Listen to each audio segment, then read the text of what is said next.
Saludos, muy buenas tardes. Bienvenidos nuevamente a otra lección virtual del curso de Circuitos Lineales 1. En esta ocasión vamos a hacer un problema de ejemplo utilizando las fórmulas y la teoría que estuvimos viendo la semana pasada sobre reducción de circuitos y en particular resolución de resistencias en serie y en paralelo. El circuito que vamos a resolver es este de acá, en el que se nos dan 5 resistencias conectadas de esa manera y se nos pide calcular la tensión y la corriente en cada una de ellas.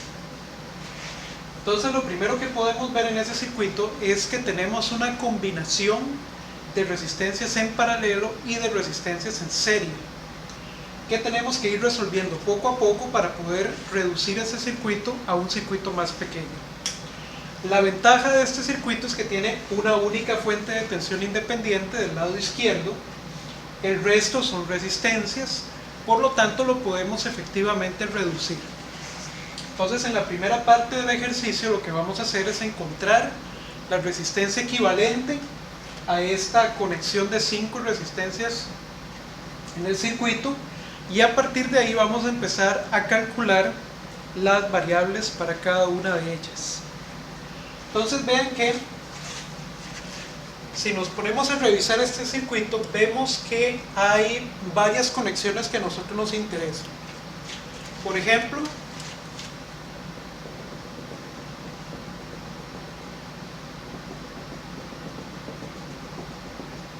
si yo marco ese par de nodos que tengo marcados en rojo, noten que este es un único nodo, este es otro único nodo, y entre estos dos nodos están conectadas R2 y R3.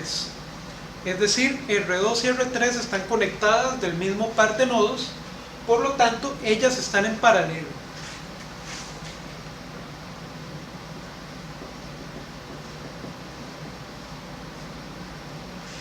¿Ok? R2 y R3 están en paralelo. Ahora, si continuamos revisando el circuito, vemos acá, por ejemplo, que R4 y R5 tienen un punto en común, acá, y en este punto en común no hay nadie más conectado. De tal forma que entonces R4 y R5 están en serie.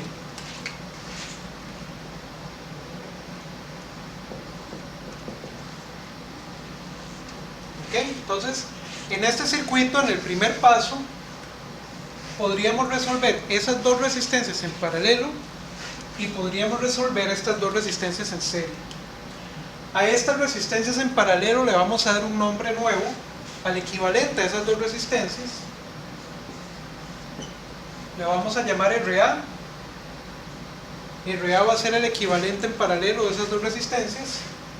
Y en esta serie, RB va a ser el equivalente de R4 en serie con R5. Entonces vamos a resolver esas dos cosas primero.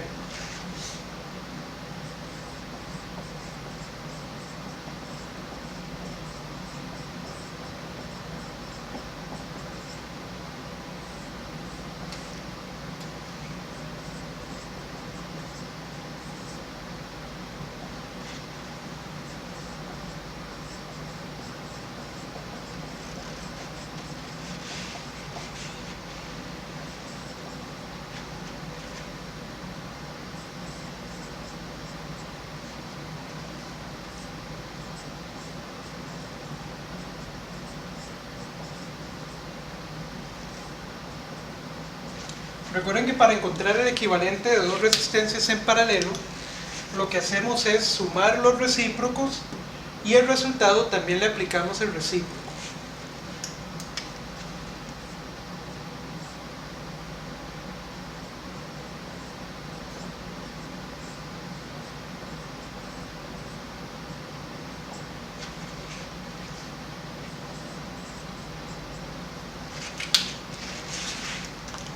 Entonces, en este caso,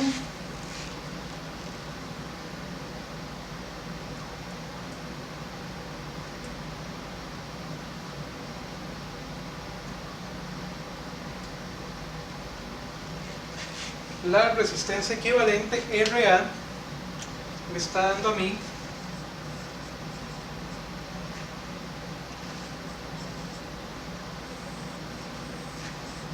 de 193,9 ohms. Ese sería el equivalente de estas dos en paralelo. Ahora, resolviendo aquella serie,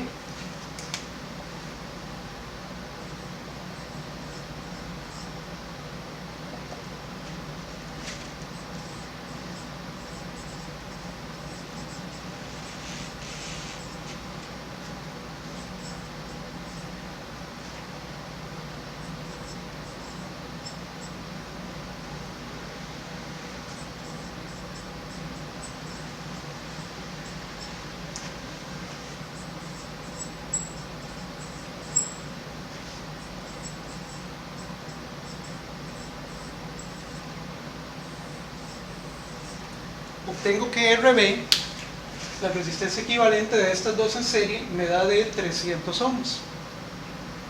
Muy bien, ahora voy a dibujar nuevamente el circuito para incorporar estos dos cambios que acabo de hacer.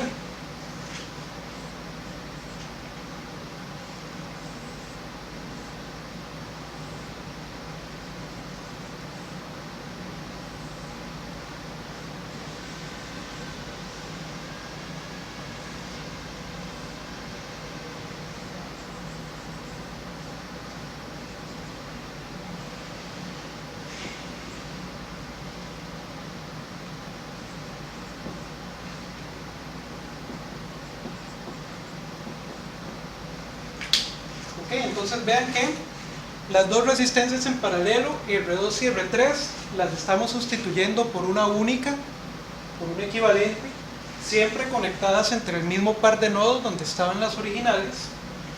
Y la serie de R4 con R5 la estamos sustituyendo por una única resistencia equivalente, también conectada entre los mismos nodos donde estaba la serie conectada originalmente. Entonces esta sería RA, esta sería RB.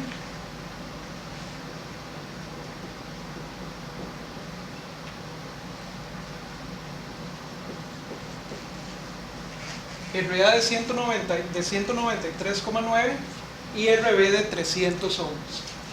Entonces ahora en este circuito, que ya lo vemos más pequeño que el original, ahora nos están quedando entre este par de nodos,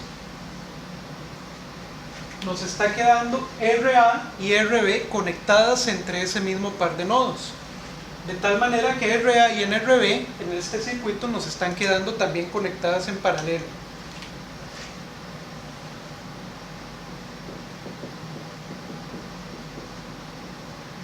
Y podemos simplificar ese paralelo igual que hicimos con R2 y con R3. Al equivalente en paralelo de esas dos resistencias le vamos a llamar RC. Entonces este sería el paso 2.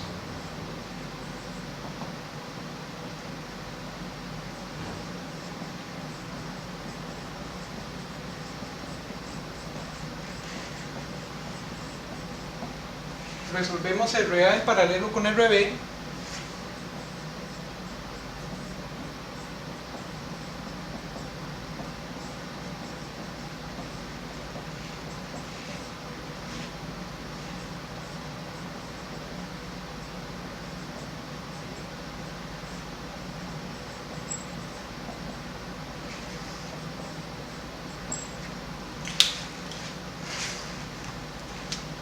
Y RC entonces nos da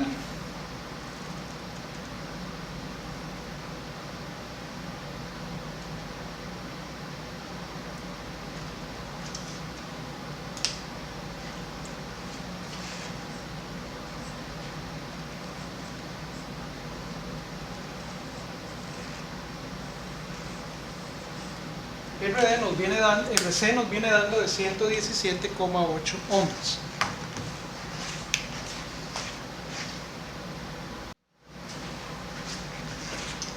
Ok, entonces ahora voy a redibujar el circuito con este cambio ya incorporado para ver cómo nos queda la siguiente etapa.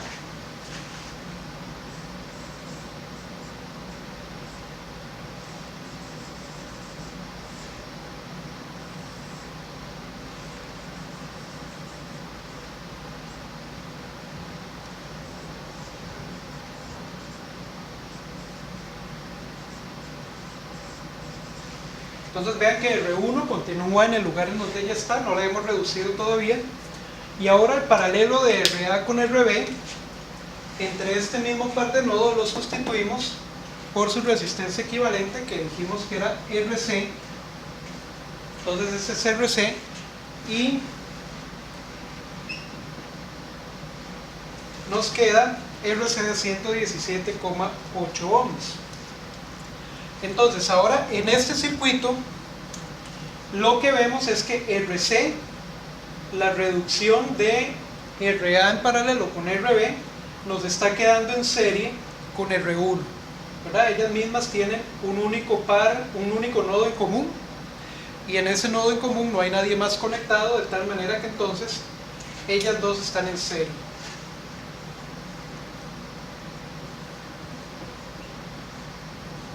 Y esa serie la vamos a resolver y al equivalente le vamos a poner un nombre también.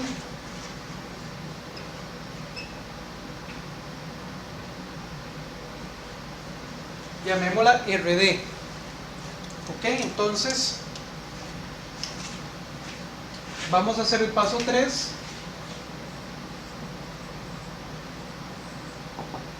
Y en ese paso 3 vamos a resolver la serie de R1 con RC.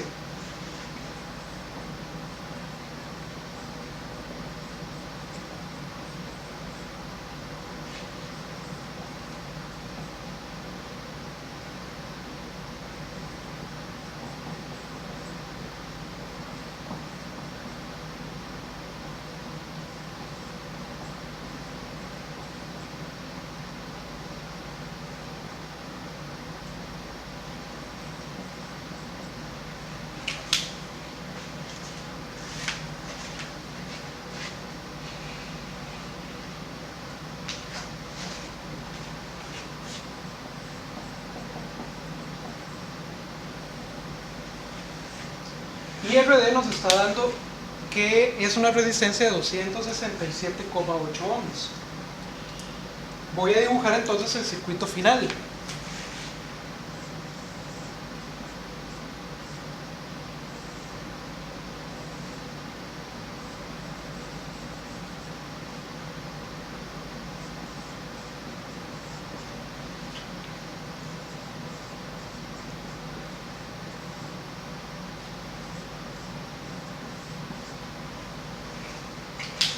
Ok, vean entonces que en el circuito final ya me queda una única resistencia, que era estas dos en serie, la sustituyo por aquella que está allá, y la resistencia equivalente de todo el circuito es igual a RD.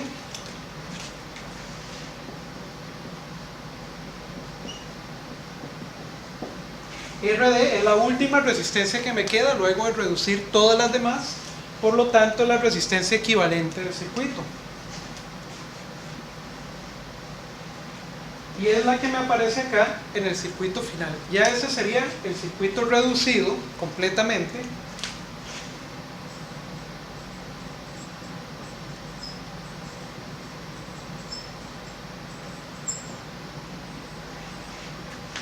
Y por lo tanto, es el circuito que ahora nos va a servir para calcular las demás variables del circuito. Pero eso lo vamos a hacer entonces en la segunda parte del problema. Por ahora, ya tenemos entonces el circuito reducido completamente y hemos encontrado el valor de la resistencia equivalente.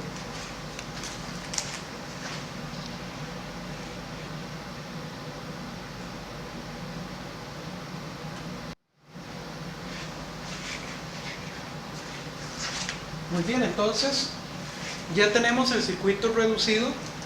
Lo que hice acá fue resumir cuáles fueron los pasos que seguimos para encontrar la resistencia equivalente.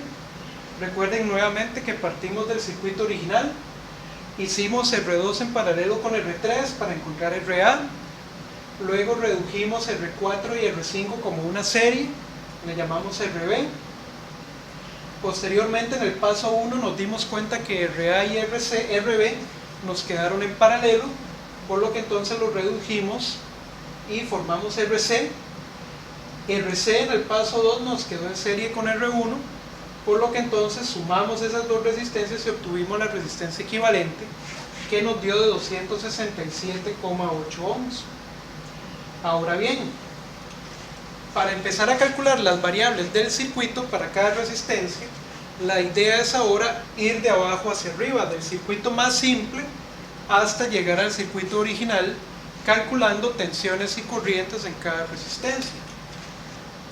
Noten que en el circuito más simple, en el del paso 3, ya nosotros vemos que la resistencia equivalente está quedando conectada entre los mismos nodos donde está conectada la fuente de alimentación independiente, la fuente de tensión.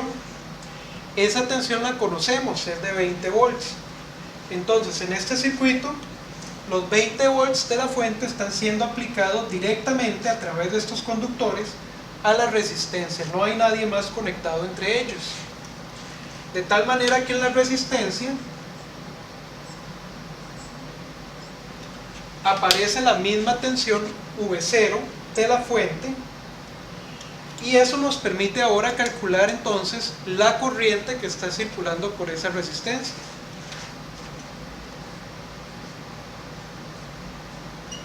A esa corriente le voy a llamar I1. Esta corriente ingresa por el punto de mayor potencial en la resistencia equivalente, por lo que entonces la polaridad de la tensión está en concordancia con la dirección de la corriente y nos indica que esa resistencia consume potencia, consume energía, que eso es exactamente lo que ocupamos, dado que la resistencia es un elemento pasivo.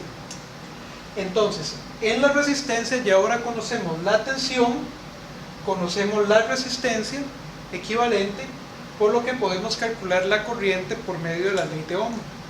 Entonces eso es lo que vamos a hacer ahora.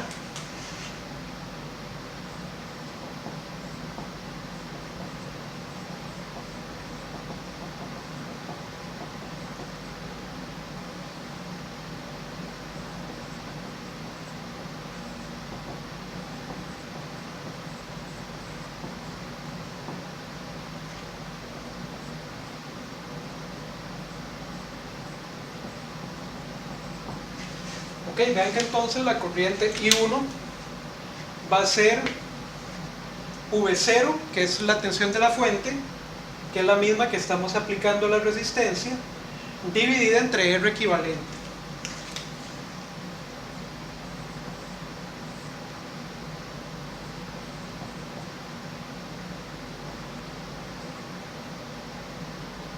Ok, entonces nos queda 20 sobre 267,8. Ambos datos los tenemos. Entonces la corriente I1 sería de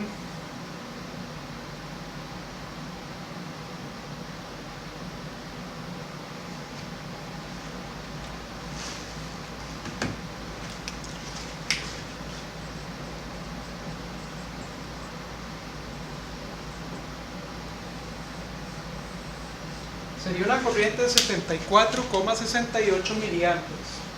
Esa es la corriente que está entregándole la fuente a la resistencia equivalente en este circuito del paso 3. Ahora, como ya todo lo conocemos en el paso 3, ya conocemos las dos variables eléctricas de tensión y corriente para la resistencia equivalente, ya nos podemos mover un paso hacia atrás para ir tratando de regresar al circuito equivalente. Recuerden que la resistencia equivalente surgió de sumar estas dos resistencias que estaban originalmente en serie, en el paso 2.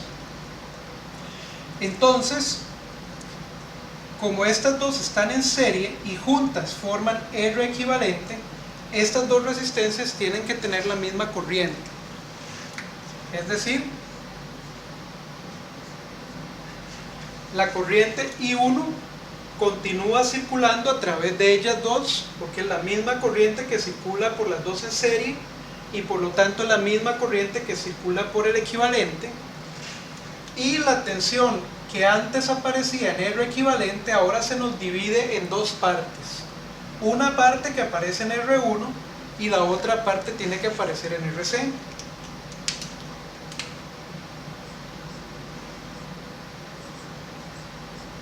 Entonces yo voy a llamar V1 a la caída de tensión en R1 y voy a llamar VC a la caída de tensión en RC. Estas dos tensiones no las conozco, pero sí conozco la corriente que fluye a través de estas dos resistencias. Es la misma corriente que fluye por el equivalente de ambas en serie. Entonces, I1 continúa siendo 74,68 miliamperes y ahora puedo calcular estas dos tensiones aplicando ley de Ohm en cada una de estas dos resistencias. Porque si yo conozco en R1 la resistencia y conozco la corriente que está fluyendo a través de ella, puedo conocer entonces quién es V1.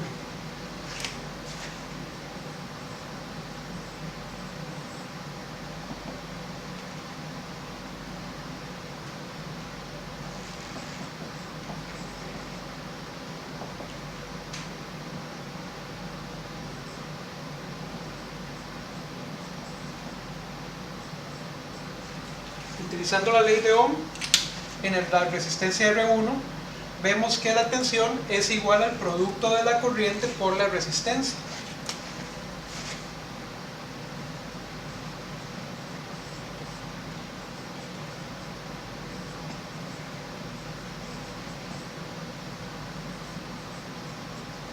Entonces, V1 sería 150 por 74,68 miliamperes.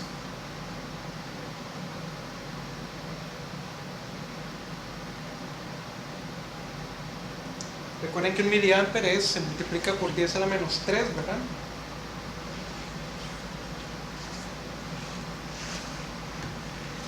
Y nos da una tensión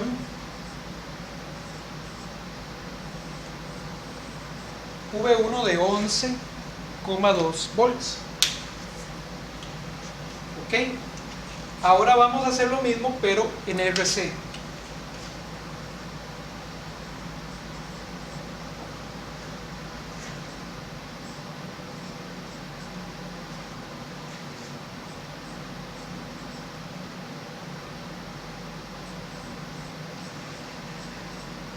Ahora, en RC, la tensión VC sería el producto de RC por la corriente I1. Por la corriente I1, que es la que pasa a través de ella.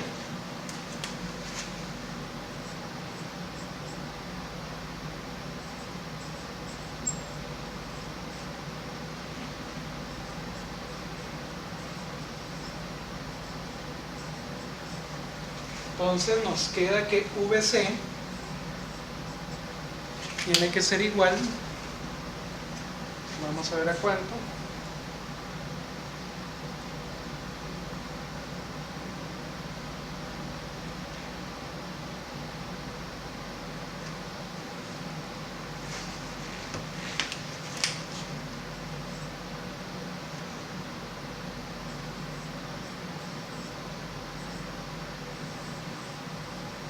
entonces VC ahora nos da de 8,8 volts, que era lo que nosotros estábamos esperando.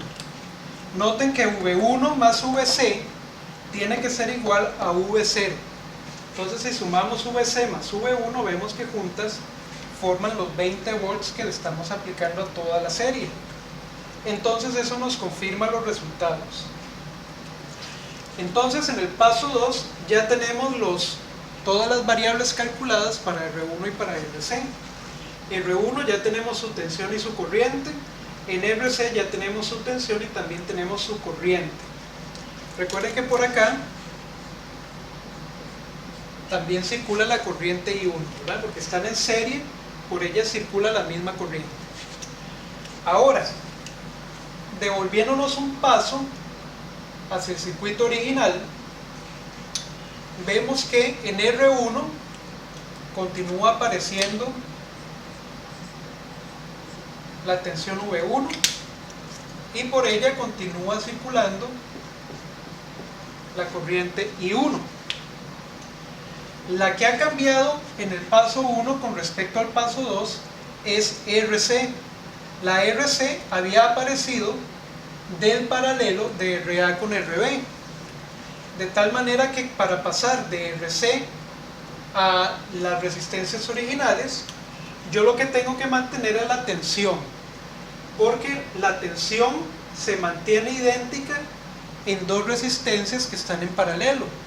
Y el valor de la tensión en cada resistencia en paralelo tiene que ser el mismo o la misma tensión que aparece en su resistencia equivalente. De tal manera que VC me va a aparecer tanto en RA como en RB. Ambas resistencias en paralelo tienen la misma tensión y es la misma tensión que aparecía en su resistencia equivalente. Lo que cambia es la corriente que circula por cada una de ellas. Antes por RC circulaba I1, pero ahora por cada una de estas resistencias va a circular una corriente diferente. A esta corriente le voy a llamar IA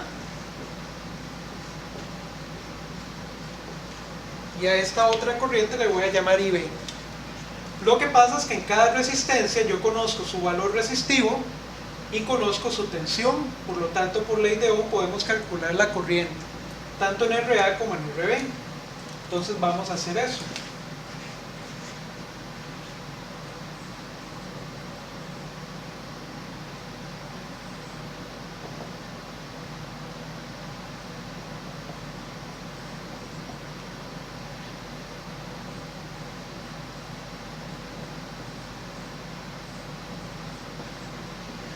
Igual, aplicando ley de Ohm, vemos que la corriente IA tiene que ser igual a la tensión aplicada a la resistencia, que es VC, dividida entre la resistencia, que es RA.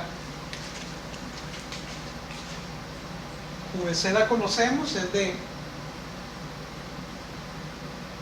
8,8 volts divididos entre 193,9 ohms. Entonces la corriente IA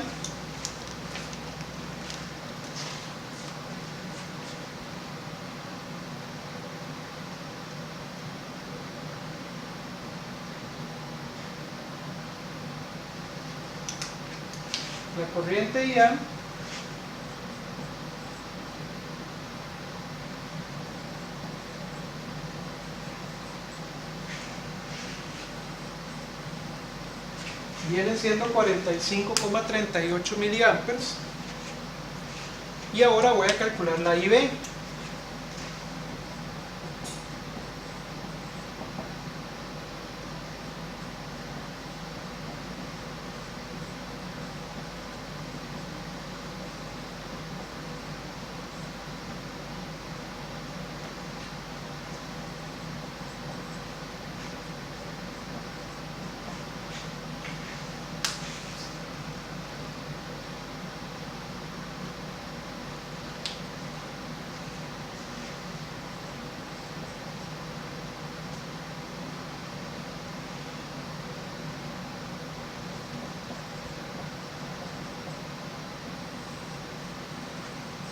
Entonces IB nos da una corriente de 29,93 miliamperes.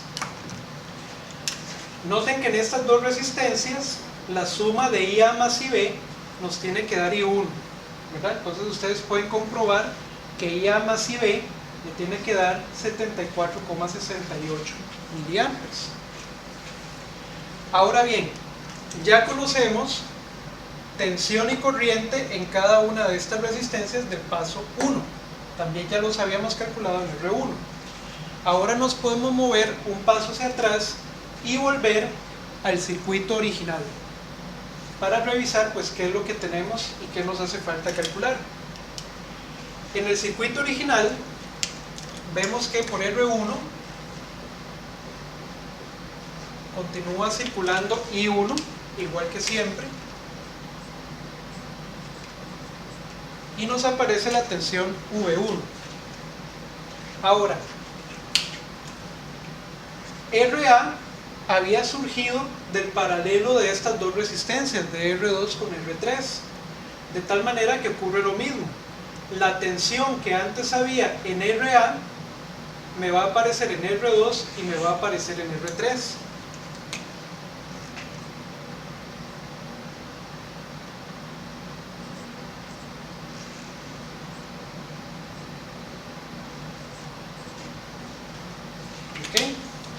La corriente IA ahora se va a dividir una parte para R2, que le vamos a llamar I2, y otra parte va a fluir por I3, por R3 y le vamos a llamar I3. Ahora, RB antes era una serie de R4 con R5, de tal manera que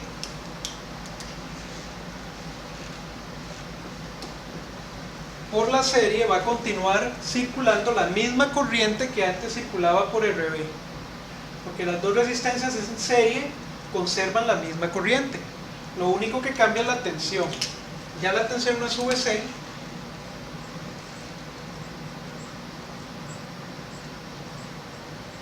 sino que van a aparecer dos tensiones diferentes nuevas, que serían V4 y V5. Entonces vean que RA era un paralelo, entonces se conserva la tensión que había en la resistencia equivalente y las corrientes se calculan nuevamente. RB era una serie, por lo tanto en las resistencias originales se mantiene la misma corriente y se calculan las nuevas tensiones. Entonces tenemos que calcular esas cuatro cosas en el circuito original.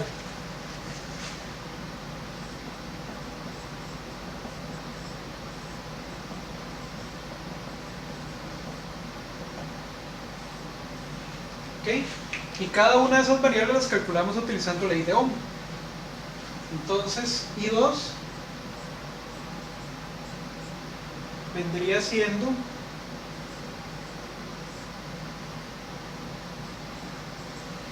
VC entre R2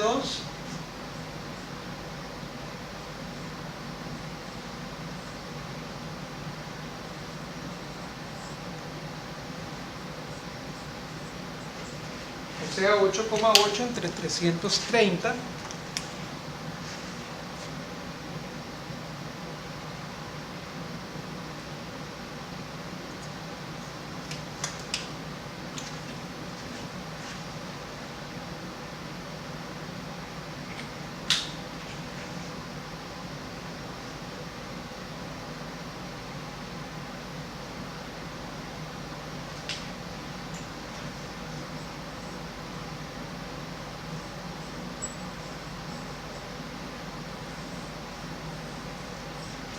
nos da una corriente de 26,67 miliamperes, la que circula por R2, y en R3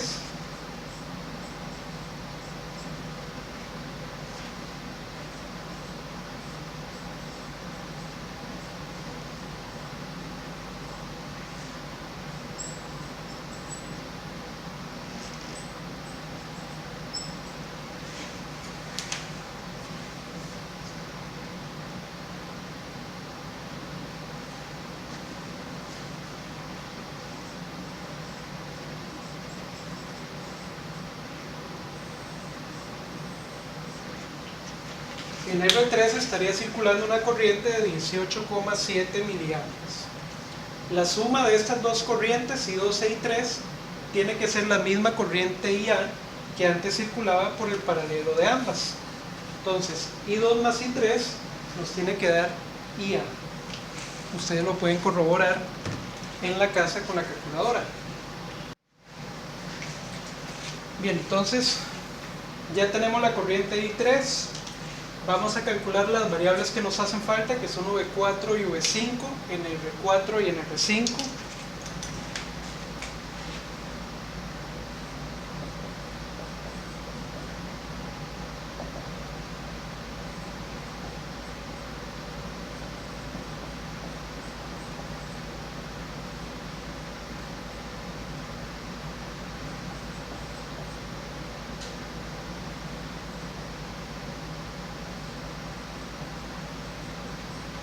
Entonces V4 sería el producto de la resistencia de 100 ohms por la corriente IB, que es la que está fluyendo a través de ella,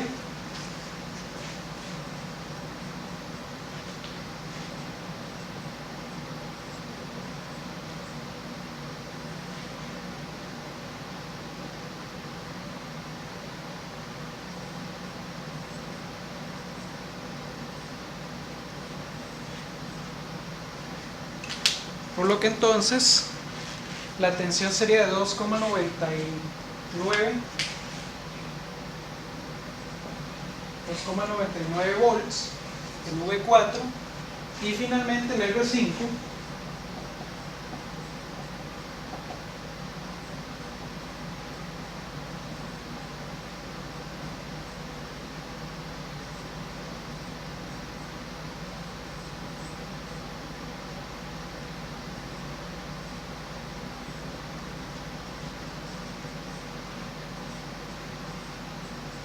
sería entonces el producto de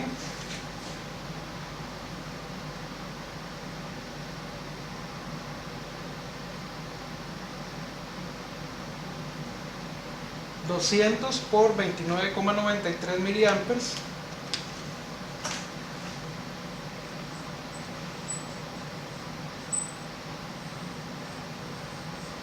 me da una tensión de 5,98 volts.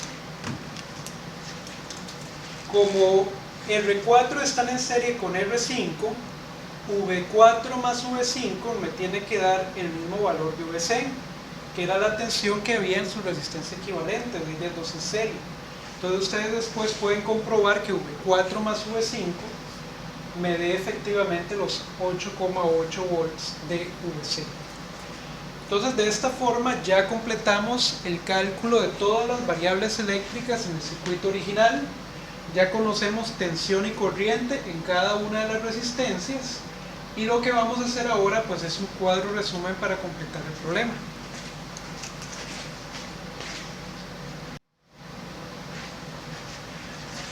Ok, en esta parte entonces lo que hice fue que me traje los resultados más importantes para acá arriba de la parte anterior, y ahora construí esta tabla y vamos a completarla para conocer la corriente y la tensión en cada una de las 5 resistencias del circuito. Entonces en R1 del diagrama vemos que por R1 circula la corriente I1 y aparece la tensión V1. Entonces la corriente 1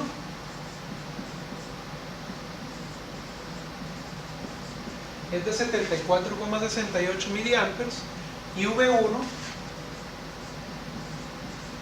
sería de 11,2 volts. Esa sería la tensión y la corriente en R1. En R2 vemos que circula la corriente I2, que serían 26,67 miliamperes, y aparece la tensión VC, o sea 8,8 volts. En R3 aparece la corriente I3 circulando a través de ella. Entonces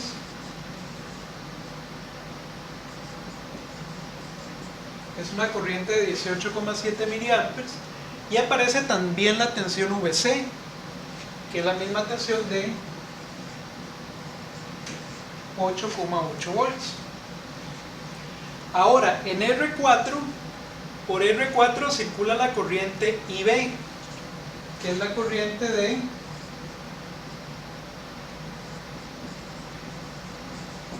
29,93 miliamperes, y la tensión en R4 es V4 de 2,99 volts. Finalmente en R5 tenemos que también por ella circula la corriente IB,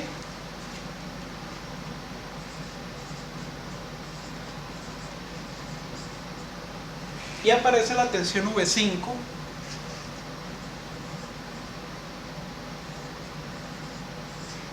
de 5,98 volts. Y ya tenemos la tabla completa. Noten que entonces R2 y R3, que están conectadas en paralelo, tienen la misma tensión y corriente diferente. Es lo que se espera de dos resistencias en paralelo. Mientras que R4 y R5, que están en serie, tienen la misma corriente, pero en ellas aparecen tensiones diferentes. Ahora, con esta tabla podríamos calcular también una columna adicional, que sería la columna de potencia.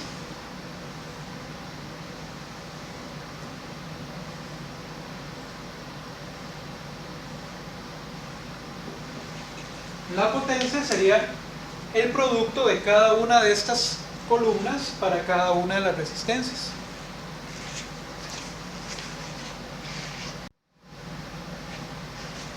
Muy bien, entonces vean que acá ya yo completé la última columna de potencias multiplicando cada uno de los valores en cada fila de corriente y de tensión y obtuve la potencia que disipa cada una de estas resistencias.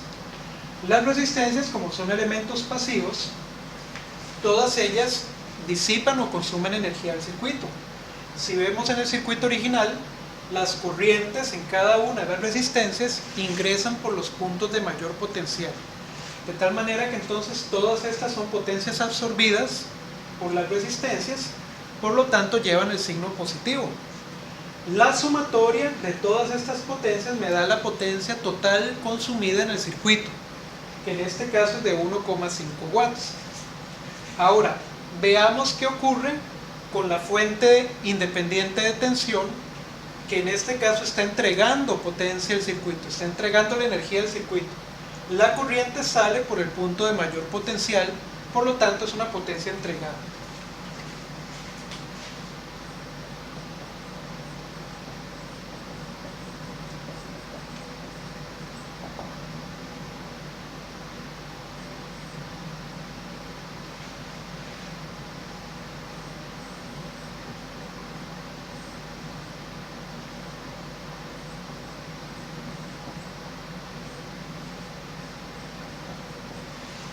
Entonces, si vemos la fuente tiene una magnitud de 20 volts y está entregando una corriente I1 que sale por el punto de mayor potencial, por lo tanto, la potencia es negativa. O bien nosotros le vamos a dar el signo negativo.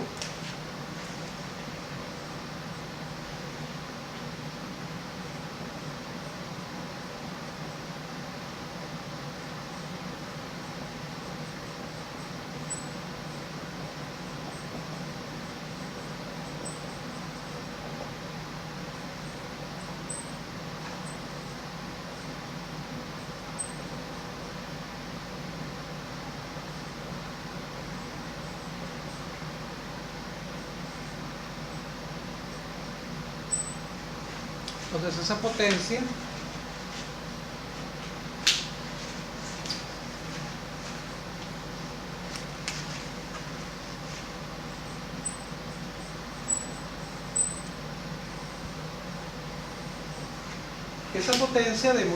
obtenida de multiplicar los 20 volts de la fuente por la corriente I1 que ella está entregando, que es de 74,68 miliamperes, me da de 1,49 watts, negativa porque de nuevo es una potencia que está siendo suministrada al circuito.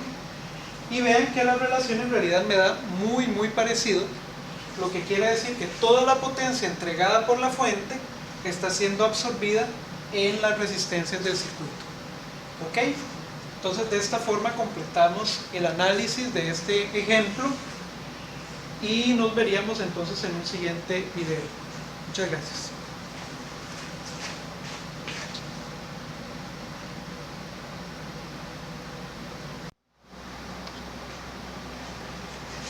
Muy bien, ahora para completar el análisis del circuito que hicimos en la pizarra, les he traído por acá la realización de ese circuito en la realidad.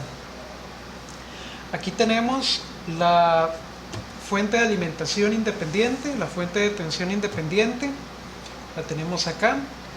Esta es una fuente de alimentación BK Precision de laboratorio. Y en realidad lo que contiene son tres fuentes de alimentación, tres fuentes de tensión independientes. Dos de ellas son ajustables y una de ellas es fija a 5 volts.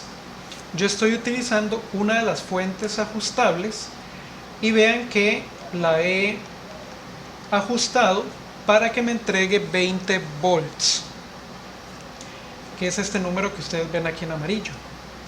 Luego, en esta cuestión que se llama protoboard, yo monté las 5 resistencias que ustedes pueden ver acá. Estas son la resistencia de 150 ohms, la de 330, 470, 100 ohms, y por acá tengo la de 200 ohms. Ok, ahora el protoboard me sirve para realizar las conexiones internas entre ellas. Después nosotros los veríamos, ojalá más adelante en algún momento.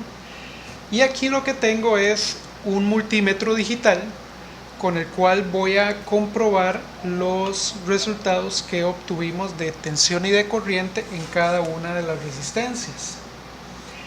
Este multímetro me permite a mí medir tensión, medir corriente, tanto en corriente directa como en corriente alterna, y me permite otras funciones que más adelante veríamos, como por ejemplo medición de resistencia, medición de capacitancia, pruebas de continuidad, pruebas de frecuencia, etcétera, etcétera, etcétera. Después lo veríamos con más detalle. El circuito en estos momentos está funcionando, yo lo tengo conectado, vean que la fuente está encendida. La fuente me está entregando en estos momentos una corriente de aproximadamente 60 o entre 60 y 70 miliamperes. No lo puedo ver porque aquí solo tengo 2 dígitos decimales y este número está en amperes. Ahora con el multímetro lo vamos a confirmar o lo vamos a ver con más detalle. El asunto es que está funcionando, no hay ninguna resistencia con sobrecalentamiento. Esta es quizás la que está más caliente de todas, la de 150 ohms, pero es porque es la que está disipando más potencia según los cálculos que nosotros hicimos. Esta resistencia de 150 ohms está disipando alrededor de 836 miliwatts. Por lo tanto, pues es la que más disipa del circuito y es la que eventualmente se podría calentar un poco más. Por eso yo estoy utilizando resistores de 2 watts de disipación de potencia máxima. Eso porque no sabía cuando conseguí las resistencias que en realidad iban a estar un tanto sobredimensionadas. Pero aún así, esta de 150 ohms se está calentando un poquitito. Aquí la siento donde está medio tibia. Las demás están relativamente frescas. Muy bien. Entonces vean que con el multímetro yo voy a empezar a medir tensión en las resistencias del circuito. La tensión siempre se mide en paralelo.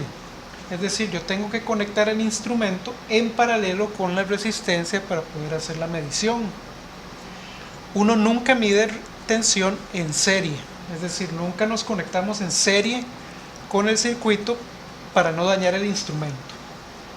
Muy bien, entonces vean que la primera tensión que voy a medir es obviamente la tensión de la fuente, por lo que me voy a conectar en paralelo con la fuente para poder verla. Vean acá que la tensión que me está brindando la fuente es de 19,95 volts. Es un valor pues muy preciso y muy similar al que la fuente misma me está diciendo. Ok, yo aquí puedo ver la tensión pues con 2 dígitos decimales después de la coma, mientras que acá solo puedo ver uno. Ok, entonces esa es la tensión de la fuente, muy cercana a los 20 volts que nosotros asumimos en el circuito original. Ahora voy a medir la tensión en R1, por lo que me conecto en paralelo con R1 y vean que la tensión en R1 es de 11,84 volts. En nuestro análisis esa tensión tenía que ser de 11,2. Ahora, ¿de dónde viene la diferencia? La diferencia viene de que estos resistores que yo estoy usando acá no son resistores ideales como los que nosotros consideramos en el análisis. Esta resistencia, aunque el fabricante me dice que es de 150 ohms, en realidad son 150 ohms más menos 10%. Entonces podría ser que esto esté en 150 menos 10% o más 10%. En todo caso, esto no mide 150 ohms, sino que mide algo cercano a ese valor. Esa diferencia de resistencia es lo que eventualmente me va a alterar los valores que vamos a medir ahora. Por eso es que uno siempre tiene que corroborar pues el valor de los componentes con los que uno va a trabajar ya cuando uno monte el circuito en la realidad y comprobar los valores como estoy haciendo yo en estos momentos. Ahora vamos a ver la tensión en la resistencia R2. Voy a conectarme en paralelo con R2 y vean que esa tensión es de 8,07 volts. Tenía que ser de 8,8, pero de nuevo las diferencias en los valores reales de los componentes me están generando una diferencia. Ok, ahora vamos a ver la tensión en R3, que debería de ser muy similar. En R3 tengo 8,05, ¿verdad? Muy similar a la que medimos anteriormente. Obviamente porque al estar estas dos resistencias en paralelo, pues tienen que tener la misma tensión. Ahora vamos a ver la tensión en R4. Entonces me voy a conectar aquí en paralelo con R4. Su tensión es de 2,7 volts y tenía que ser de 2,99. Entonces tenemos una diferencia como de 0.2, 0.3 volts en cuanto al circuito real. Y la última tensión que voy a medir es la de R5, que vemos que es de 5,26 volts. Tenía que ser de 5,98. Pero de nuevo, al final podemos medir una de estas resistencias para que ustedes vean pues cuál es el valor real de ellas, que no es exactamente los valores que nosotros usamos en el circuito. Ok, entonces ahí tenemos las tensiones medidas en el circuito real. Y ahorita vamos a medir corriente.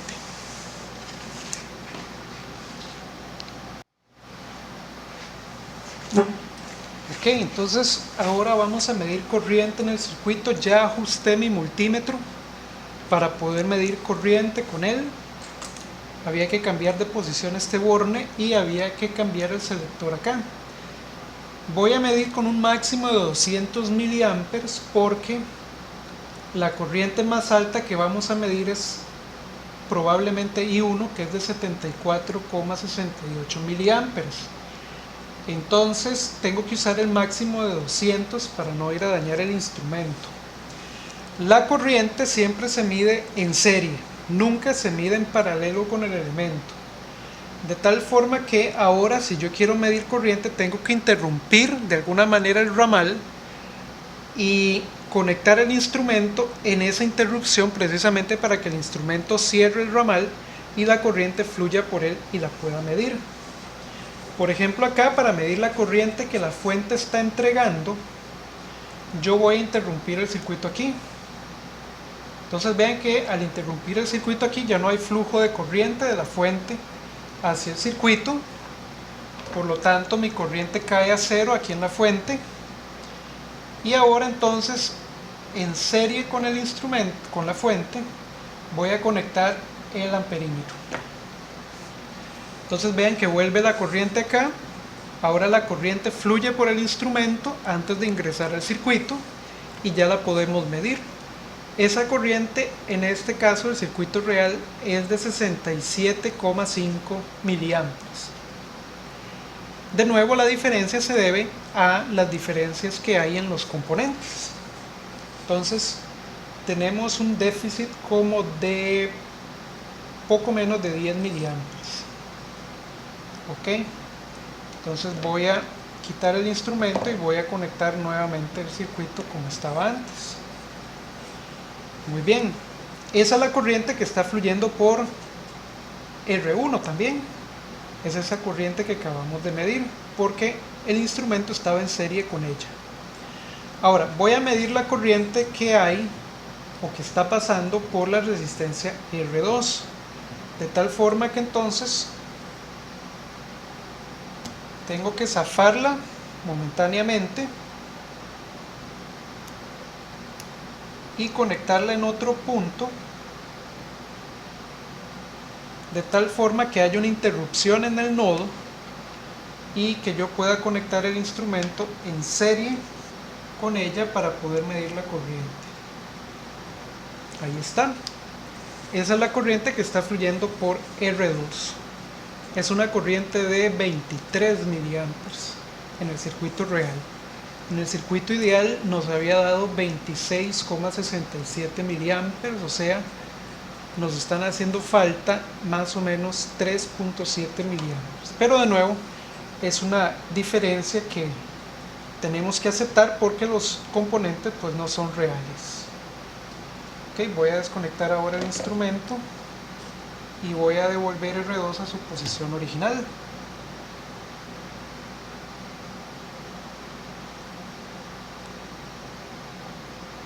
Ok, ahí está. Ahora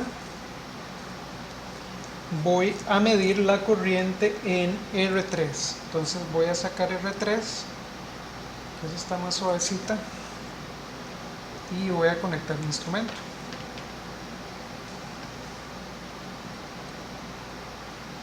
Ok, ahí está. La corriente por R3 es una corriente de 17,4 miliamperes. Idealmente nos había dado 18,7. Ok. Entonces esa es la corriente I3 del circuito real. Voy a volver a poner R3 en su lugar. Y ahora voy a medir la corriente que fluye por R4 y por R5, que ya sabemos que es la misma corriente, entonces solo voy a tomar una medición. Voy a romper. Ok, disculpen por el corte que tuve hace un momento, pero es que, bueno, esta cámara a veces me juega sucio. Pero bueno, ya tengo aquí el circuito abierto y vamos a medir esa corriente que nos hace falta, que es la corriente por R4 y por R5.